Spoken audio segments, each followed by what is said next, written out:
He's a free agent, obviously, after this season. If he doesn't win a chip, do you think he should, after next season, do you think he should leave the Bucks? I think so. I think so. I think that, and I want to be very careful. Listen, I know a lot of people within the Bucks organization. I think they're doing a phenomenal job. Some of the facilities outside, like they got their own version of LA Live as much as you can have it in Milwaukee. It's incredibly impressive, and they're building around this guy, and they're not shortchanging. They're not taking any half steps or anything like that. They deserve a lot of credit for what is transpiring and what they're doing. But I do think it's important when you see a talent like Giannis, man, and I mean, they're winning games. They're 27-4 now. Last year, they were 60-22 in Budenholzer's first year. They're winning. But if you don't capitalize and you can't get to the finals or win a championship before he leaves, think about the options he's going to have available to him. The Warriors may be an option. We don't know if the Lakers or the Clippers. We got to remember. Wait, Stephen A. You're missing. No, I'm not going to say the Knicks. I'm not going to say the Knicks. The Knicks are going to pretend that they're an option. Come to New York. No way. No, we know better. But here's the deal. The Knicks. Understand, even the Clippers are an option. Keep in mind, ladies and gentlemen, Kawhi and Paul George, I mean, especially in Kawhi, signed a 3-year deal, not 5 years. He said out after 2 years. You see what I'm saying? So if you're the Los Angeles Clippers, you got options. You're the Los Angeles Lakers. You may have options. You're the Golden State Warriors. You definitely have options. And just imagine him with his game and the attitude to match being in one of those major markets. It's something to think about, because when you think about him in Milwaukee, listen, you got to win in order for him to stay there.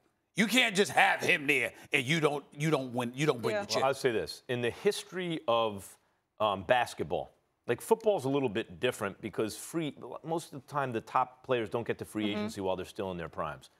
In the history of basketball, I can't think of a single real top flight free agent that has ever signed in a market like Milwaukee, ever. Never. So what does that mean if you're the Bucks? You can't just sit there, cross your fingers, and hope that Giannis will draw a free agent. If he does, great, but it's highly unlikely.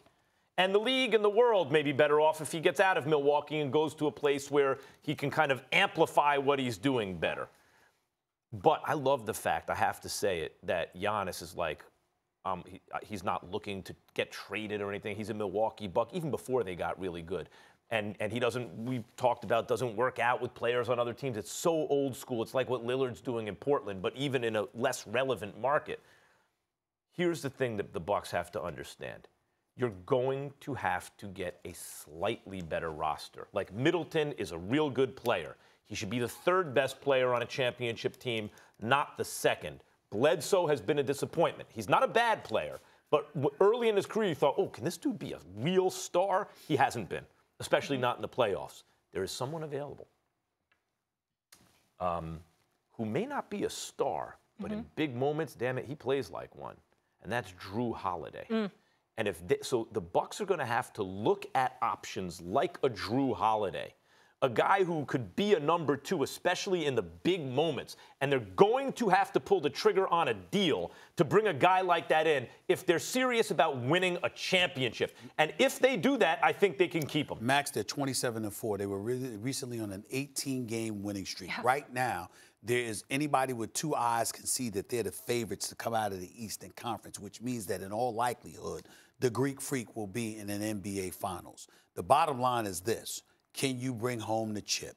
They have to make sure that they win a championship before Giannis hits the free agent market. If they don't do it, I believe he will leave. I believe he should leave. Right, but what do you think right now, given the fact that they have such a great record, that they did get deeper than they've been last year, that we expect them to get farther this year?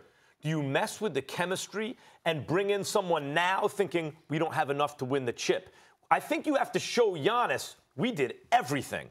And I think a guy like a Drew Holiday or whoever else becomes available like that, they have to be what they call proactive and go after someone like that now. On a completely different subject, meaning a completely different team, we give Giannis love. We've been paying attention to the 76ers. We've brought up the Boston Celtics. We've even brought up the Toronto Raptors because obviously without Kawhi, they're still 21-9. They're competing. They're one of the top 3 seeds in the Eastern Conference. We give them our respect. My God, the job that Nate McMillan is doing in Indiana. Yeah, They do not have Victor Oladipo. Yeah. And they have the same record as these guys, meaning Toronto. Indiana's been so under the radar the last couple of years. Well, we've mentioned Miami as well, but I'm saying to you, this is their team. Yeah. Indiana doesn't even have Oladipo back. And they are Nate McMillan, my God. He's the Mike Tomlin of the NBA this year. You're right. He's the Mike Tomlin of the NBA. Miami's a sexy market. Miami's Pat Riley. Miami has a name brand guy in Jimmy Butler. We didn't expect Miami to be this good. No, not this good, but I thought they'd be good. Yeah. The point is, Miami, you could kind of see coming. Maybe they could do something. Indiana, the last couple of years, as Stephen A. said, even with injuries, they have their players look motivated all the time. They're doing an amazing job. Real quick, Stephen A.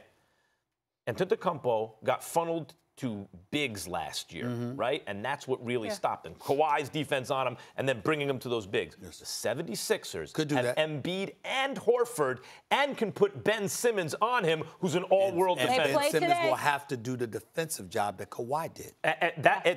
They match up well with the Bucks. But this year, Giannis is shooting better from the perimeter. The Bucks are going to have to get a guy other than Giannis who can get his own shot and come through under pressure. They're going to need that. You're going to get to see them both today. Giannis, the only player in the NBA averaging 30, 10, and 5. Thanks for watching ESPN on YouTube. For more sports highlights and analysis, be sure to download the ESPN app. And for live streaming sports and premium content, subscribe to ESPN+.